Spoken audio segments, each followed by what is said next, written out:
All right, students, board exams are coming up, and I know that development chapter can be a bit tricky, but don't you worry. In the next 5 minutes, we're going to quickly and powerfully revise the entire thing. Ready?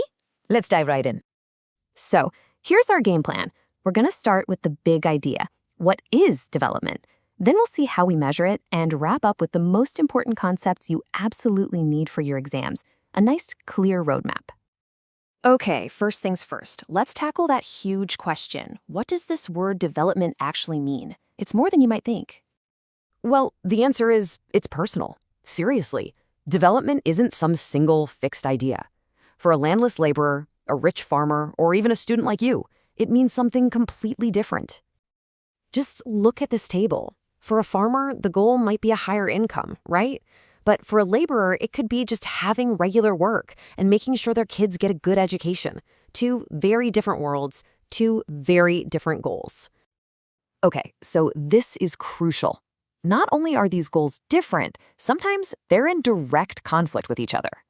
I mean, think about building a big dam. For a city, that's development, right? More electricity. But for the local tribal communities whose homes get washed away, well, for them, it's destruction. This makes it super clear, doesn't it? Development is not just about the money. It's a mix of things, both material and, non-material things, like equal treatment, freedom, security, and respect. All of these are key for a good life. So if everyone's goals are so different, that raises a big question. How in the world do we compare development across entire states or even countries? Well, let's see how that's usually done. The most common method, the one the World Bank uses, is to look at average income. You might know it as per capita income. Basically, you take the total income of a country and divide it by the population. Simple, right? And the idea is countries with a higher income are generally seen as more developed. But here comes the plot twist. Take a look at these two countries on the screen. Now, they have the exact same average income. But let me ask you, would you be equally happy living in either one? I'm going to guess, probably not. And this quote right here just nails it.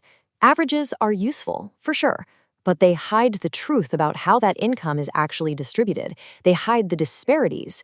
Country A is way more equal, while in country B, almost everyone is poor except for one super rich person. So that huge limitation means we need a better toolkit, right? We have to look beyond just the income figures to get the real story. Okay, let's look at a real-world example. If we only look at per capita income, it looks like Haryana is more developed than Kerala. The numbers say so.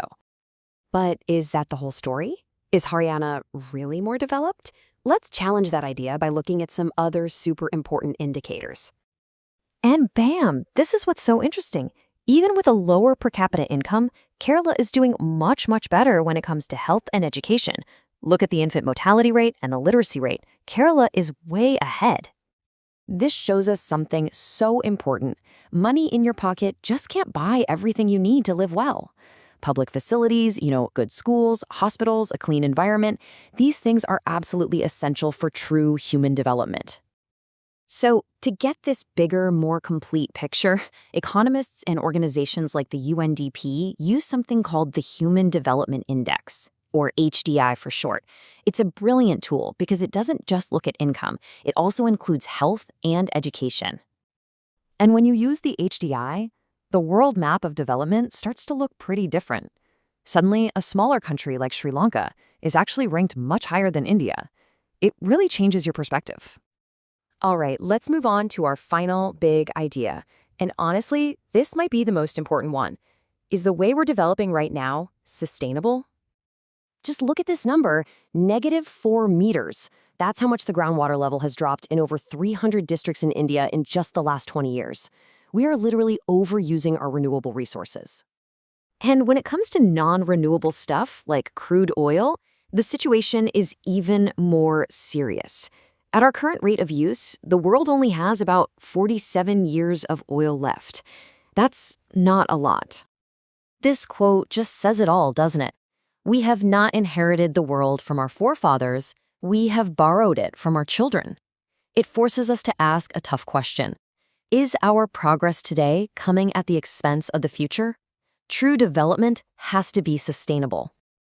Okay, let's bring it all home. Time for a quick summary. If you're cramming for the exam, these are the 4 key takeaways you absolutely need to remember from this chapter. First, development goals are different for different people, and sometimes they even conflict. Second, per capita income is useful, but it's limited because it hides inequality.